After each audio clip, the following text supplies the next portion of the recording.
What's going on? So, today we're going to go over what I talked about on Monday, but deeper. So, we've been going over the PKC curriculum. We have been doing that for like 6 weeks. 6 weeks? Yeah, I introduced what the PKC was, and then we did every step, and there's 5 of them. So, this will be the 6th week. So, choreography is the intersection between your whole person and your whole dancing. And you get those two things and you plan something, and it's like you plan out something to say in dance. That's what choreography is. And it's in a way that only you can do it because it's your dancing, it's your style, it's your thoughts all solidified into something that someone else can learn, potentially. That's all, I guess, compounded from musicality. We have musicality, then we add on diversity, then we add on expression, then we add on freestyle, and all those things are wrapped up, and you codify something that happens in freestyle, which is all of it collected together and filtered through you, and then you say, boom, this is the move, this is what I want to say, this is what's happening. Today we're going to go over a story that's being told through choreography. But first, my name is Joel Casanova, and this is the Beat Hunter Dance Talk Show. I'm the creator and founder of Beat Hunter Dance, and this talk show exists to help your dance journey be healthy, productive, and 100% yours. So I hope you've been getting that in this talk show as you watch each episode. And let's jump into an example of what it looks like when we actually have choreography being used for a specific purpose in a specific story. This dance actually went super viral, so you have probably seen it. I'm not sure, but let's dive into it. First, this is a super weird, surreal moment because when I watched this dance for the very first time, I didn't know JaJa Vankova, and now I kind of know her personally, which is kind of weird. Like, not weird. It's actually super cool because like I took classes with her. I interviewed her. I have hung out with her after a workshop that she taught in my hometown. And we like got like boba, and we came back and we hung out at the hotel that the workshop was in. We used the ballroom, and we kind of just talked about dance and life and stuff. And I'm like, oh, cool, like we're kind of friends, like that's awesome, you know. But she's also my mentor. I've trained with her, and she does amazing training. So she's also a choreographer, as well as this other guy named B Dash who's dancing with her. I don't know B Dash, but I know yeah. So it's a planned expression of creativity. That's what choreography is. We've talked about this, which is different from freestyling, which is your personal style just being expressed. So when you create something, you have to freestyle in order to create it, but then you lock it down, and that allows you. A lot of people mix up these two things, which I've already said before, but I'm reiterate for this. There's pros and cons to not having to lock it down, right? So if you're just expressing, natural things happen, and you could accidentally do something amazing. But then if you're choreographing it, you have things that you planned to be amazing, first of all, but also things that are solid. So for this specific story, they have different music. B Dash is also, I believe, a producer. I think he makes the songs, his own songs, and so he uses them for performances. The general story that's happening, which you can do because it's not freestyled, is basically there's this puppet and there's a puppet master, and he's like in control because she's the puppet, right? And then she gets off, she kind of gets brought to life, like Pinocchio vibes, and then as they're dancing, the power struggle starts to happen, and they shift, and she makes him the puppet, and now he's trapped on this rotating thing that they have and they use as a prop, right? So it's an arc, right? I'm just your puppet, you're in control, I'm doing what you tell me to do, I come alive, we start dancing with each other, then there starts a shift to happen, and then you throw me onto the thing, and now you're in control, and I'm in control and you're the puppet, right? So there's this reversal that happens throughout the whole thing.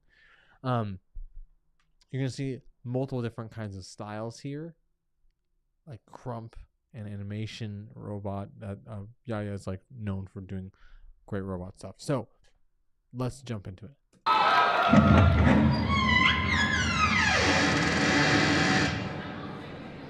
The doorway from like Thriller vibes, right?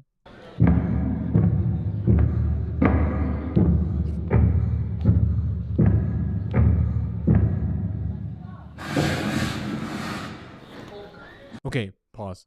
What you're gonna see on her is like makeup to show that she's a puppet based off of her joints. So watch closely.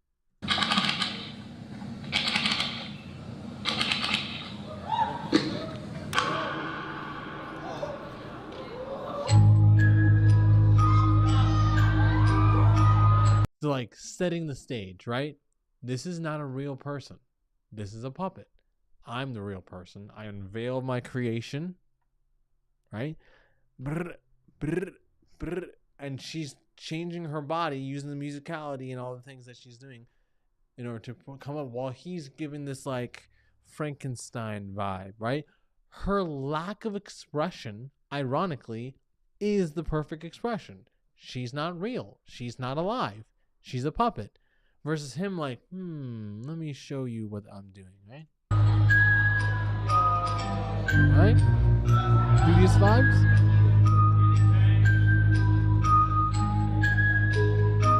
Right?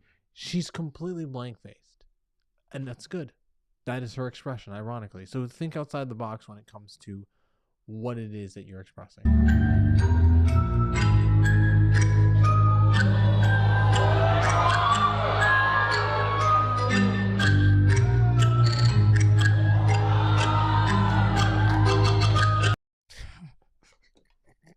Sick. So sick. Okay, so there's a specific thing in animation and robot. If you notice her wrists, she's flopping them, right? Because she's not necessarily real, right? So when she goes click, click, click, click, click, click, click, chick, chick, chick, chick, right? That flapping, the looseness of her joints gives the effect that you're like, oh, there's something weird about this. This is kind of not real, and the music definitely helps.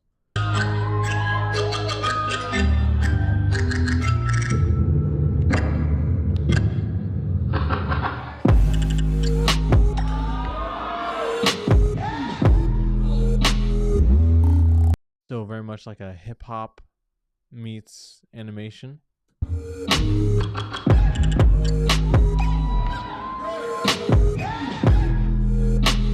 Okay, here's a very beautiful thing that I think every dancer should get into. I'm gonna say this objectively. Music, specifically music making, is a skill that I feel like every dancer should know. He made this beat. I'm 100%, maybe 92% sure that he made this beat, because I know he does that with other things. And it's so specific of a beat. So it's like right, where they did like a head and like a foot thing, right?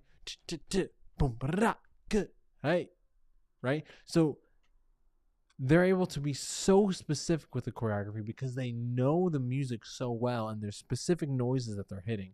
It's not just like a bass line or like a deep house beat, right? There's specific things. So as a dancer, to make music helps you know music and dance to music, right? I'm a producer as well. Like I have like MIDI controllers and I make my own songs. Part of that is like beats that I use to train my dancers to listen to specific layers of songs, right? It's a huge skill that everyone should know. And because they're choreographing, the choreography goes to some very, very specific things, and they can use their musicality in very specific ways.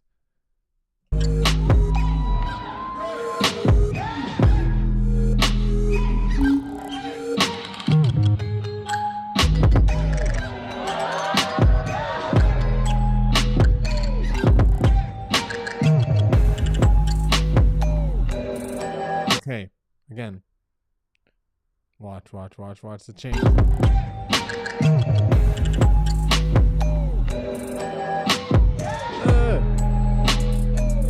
right? Now both of these two people can freestyle. Both of them are very amazing at freestyling. But when you start freestyling for specific purposes, you can create these compositions, like this framing like this, where they're hitting she's low, he's high, then they switch, then they rotate around each other, right? Because they planned it. Thick.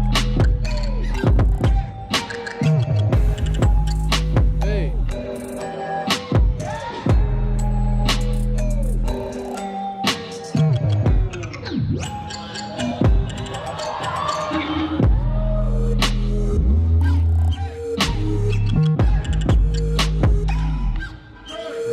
Kind of really going into the puppet vibe, right? But if you notice, this is where I wouldn't say climax is, but this is where the reversal happens or starts to happen. They're doing this sick breakdown thing, and then she becomes a puppet and she kind of circles around him, and he's kind of dancing, kind of not. Ugh. Right, he's just walking, and she's doing most of the work, right?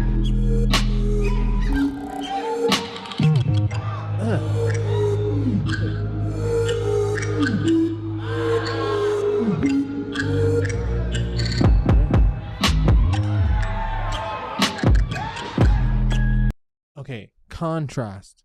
Planned contrast is the best contrast. Objectively speaking, as a choreographer, okay? Crazy. The walking to the right, that's very Crump vibes. Like, you can even see her face match like Crump culture expression.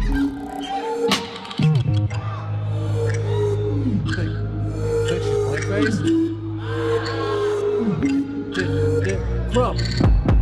Look at her face. Jab. Okay. He goes, whoa, whoa, whoa, whatever he does. Whoa, right? She matches it by saying it, right? Yeah, let's go.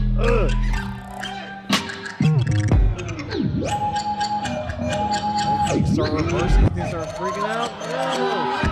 There it is. Different change, key change, right? There's the first moment where she was walking and she's like a puppet and he's kind of just walking, and then she's like interacting with him. Things start changing, right?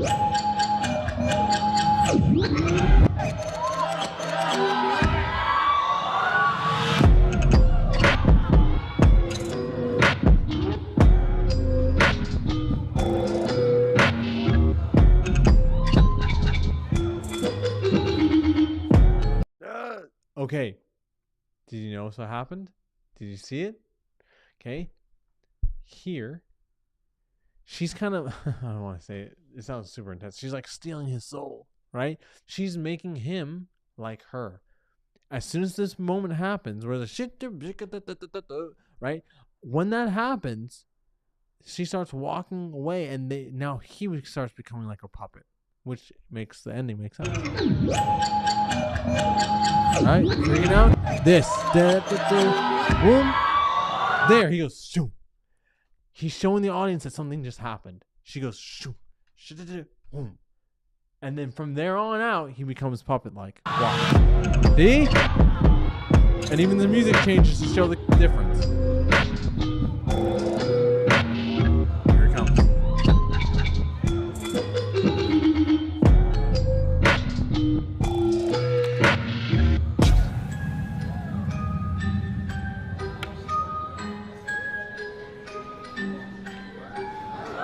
Okay? There's a story that happened. She like steals like, okay, now I'm no longer the puppet. Now you're the puppet, right? Shoom. And the music changes. It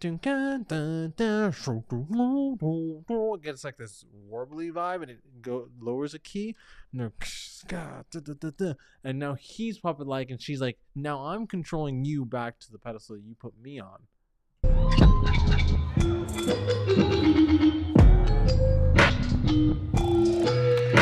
And boom. And she's kind of smiling now. right? She hasn't really smiled the whole time, and now she's like, haha, who's the puppet now?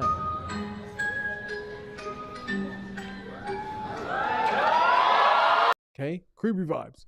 But here's the thing. Creating a story is so much easier when you have choreography. One of the most important things is not just having a personal style. It's not just having the musicality or being able to express or being a part of someone else's thing. You, as a dancer, have something to say. And you can tell that through story, which is the best way for humans to learn anything. And then you make that story in dance. It's the best of all of the worlds, all of them, right? Take that, Hannah Montana. We get the best of 3 worlds, not just both worlds. Okay, right? So when you're doing that, there's an element. So if you see, there's multiple other stories that I could show you, but finding story in dance is important, not just to absorb and be inspired, but it's also like, what is happening here? What is the story? Be able to verbalize it. Like, hey, this is what's happening in this story, right? Like I told you at the very beginning, right? Crazy use of all the different things: musicality, diversity, expression, freestyle. Combine them together, lock it in place. It's choreography now. Okay. So all the 5 pieces, you have found the intersection between yourself and your dancing, not just your personal style. Yourself. Specifically, excuse me. Right? Specifically yourself. Right? I have something to say. The stories that I've made as a choreographer are very different from this. This is a cool story. It's like creepy switcheroo reversal. It's like the creature has become the creator and the creature switch places, right? I was created, but now I'm making you the puppet and I'm putting you into the box, and now I'm free, right? So it's this crazy thing. You could take this as like a moment and add on to the story and make it a whole production if you wanted to, right? How does she feel now that she's out of the box? What does she do with it? Is she evil in general? Is she the good guy because she put the evil scientist away? I don't know, right? But it starts getting you thinking about things, which will then spark other ideas that you can tell. This is a cool story, but it's not what I would create. And I've created different things. I actually have been Pinocchio in a Christmas story scenario, right? It was very different. It was very happy. It was very Pinocchio. It was like back when dubstep was a thing, right? I guess it's still a thing. But like, I was like, I got no strings to hold me down. Right? It's like I'm Pinocchio, so I'm doing weird, out of worldly things, unnatural things because I'm a puppet. I can do that, right? So I hope that helps. I hope that solidified everything. We're gonna kind of have a wrap up after this, and watch the 5 things again. Absorb the information so that when you watch things, your perspective is changed. It's really gonna help wrap these things up. Okay, enjoy your day. Yes, very good. So this is JaJa's information. I could not find B Dash on Instagram, but you can follow her. She's incredible, and you can also find this full video on YouTube. That's obviously where I was watching it. Okay, so like I said, I'm a huge storyteller in general. I'm all about it. Even when people are learning to dance, giving them, like, when I'm supposed to be choreographing for them, giving them a story to follow is definitely the vibe that I'm going for. And I think it's because, like I said, humans learn through story the best. And so when you're using humans to tell stories about humans or about emotions that humans experience, that's when we really find something that hits us really well, right? Because B Dash as well as JaJa have both done dances. Some of them went viral and some of them are really big, but like this dance transcended his profile, her profile, and into the profiles of people who don't even follow dance necessarily. They're like, oh man, have you seen these two dancers that did this crazy puppet dance? And all the dancers are like, yeah, we know them. And they're like, what do you mean you know them? We're like, yeah, we watch them all the time. We follow them on Instagram. Yeah, it's JaJa and me dash. We know those guys. And so like people who weren't were like, oh, these are like people who do this on a regular basis. And all the dancers was like, yes, we know. Because it's like the story aspect was like, not only was this a crazy, amazing choreography, but just having a theme that followed an arc, right? I'm an evil scientist. I create this puppet. I dance with the puppet. And then she starts taking control of the dancing. She starts taking control of me. And then I get placed into the box. And I'm the puppet now. And she's now free outside to do whatever she wants.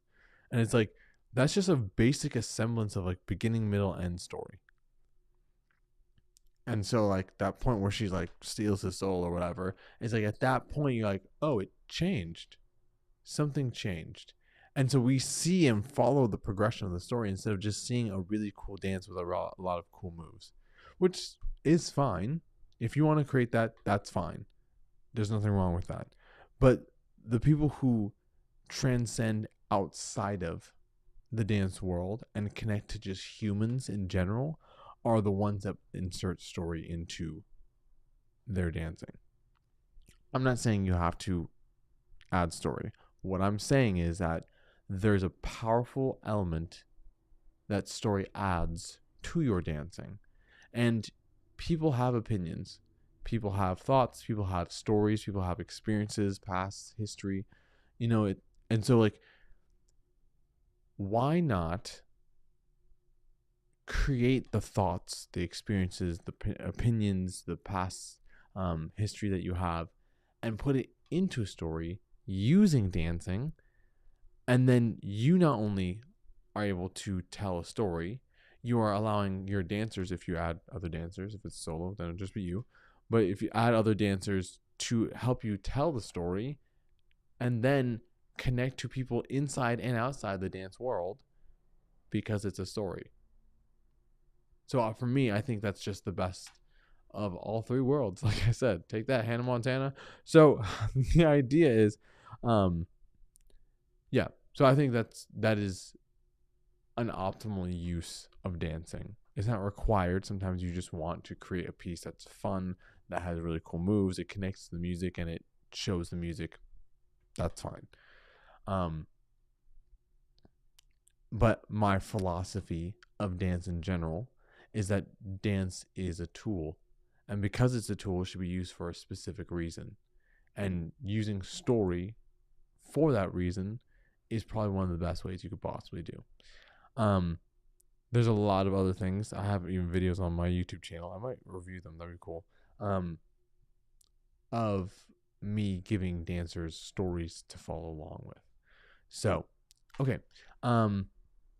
Actually, I talked about that Monday, so I don't have to review it. But the idea is, this is where choreography is. You could see all. If I really wanted to, I could break down all the elements into specific moments and how they're combined and how they're used for specific things. For example, when I went, oh, and she went, at that moment, she was using her musicality and her expression at the same time combined, so that you could see her hit that moment on that time of the music and the expression that was being showed in the music. Like in that one move. And I'm sure there's plenty of other ones throughout the whole dance. And then even just changing the emotion of like, okay, things are changing now. Like they're glitching out. Is that supposed to happen? Yes. Oh, it's to show that she's taking control. Run.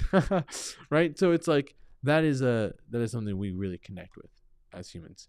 Because your audience, if you have an audience, they might not connect to how hard it is to do the dancing that you're doing. But anyone and everyone, I would say, can connect to specific human emotions. They're like, I don't know how hard it is to do a penche or hit a triple tour or, do the robot in a way that makes me look like a puppet and then hit this crump thing and have this stamina to go through like 3 minutes of dancing. with like super high intensity the entire time, basically, um, to show it as if it looks easy. It definitely isn't easy, especially the story, the dance that I just showed you just now. But if you see other stories and you're like, oh, I felt happy, I felt sad, I felt lonely, I felt betrayed, right? I'm a human. I understand these feelings. I feel that. And so, like, they might not connect to the dancing, but they connect to that side. And so you're now not only being a dancer in a story, you're now being a human telling a story, and your medium is dancing. So, enough of that. Behind a dance is behind a dance is the conduit of PKC. Right, PKC is the backbone of Behind a Dance. Everything that Behind a Dance does connects to the personal kinetic curriculum. In fact, if you know the history, the personal kinetic curriculum was created before the actual business was created. Yeah, I was on my way from Texas to Virginia when I was thinking of it. Then I created it, and then I made the name for the business, and then I incorporated it as a business. Right, so everything that Behind a Dance does is using those 5 elements to help and pull you out of what you can and cannot do. Right? It's like, okay, you can just flail around and hope you hit a beat that matches. Or you can control your body, you can listen to the music, and you can intentionally choose how you want to hit the music. Right? It's your choice. I would suggest doing the latter, because that's when you're in control and you decide what you want to do with your dancing. It is 100% yours. Yeah. So the idea is that's what we do at Behind a Dance. Creating this curricula for you, doing it for the people who are around, and pulling themselves out of dancing instead of just being like, you now can dance, but it has nothing to do with you. I don't want to talk to you. I'm here for the dancer. Actually, reverse. I'm here for the person, and we are dancing. You know what I'm saying? That's really the most important part. That's the most important part of dance class, the person. So, that's all I do. That's all of what I do. I am on Instagram. You can look me up at Behind a Dance, and you can also just put a .com after it, behindadance.com, and that's my website. So easy. Here's some information on my classes. I hope you have a great day, and I'll see you. This is the end. Oh, cheer. This is the end of the Personal Kinetic Curriculum walkthrough that we're doing. So we'll be shifting into a different topic starting Monday. Cool. Have a great day. Bye.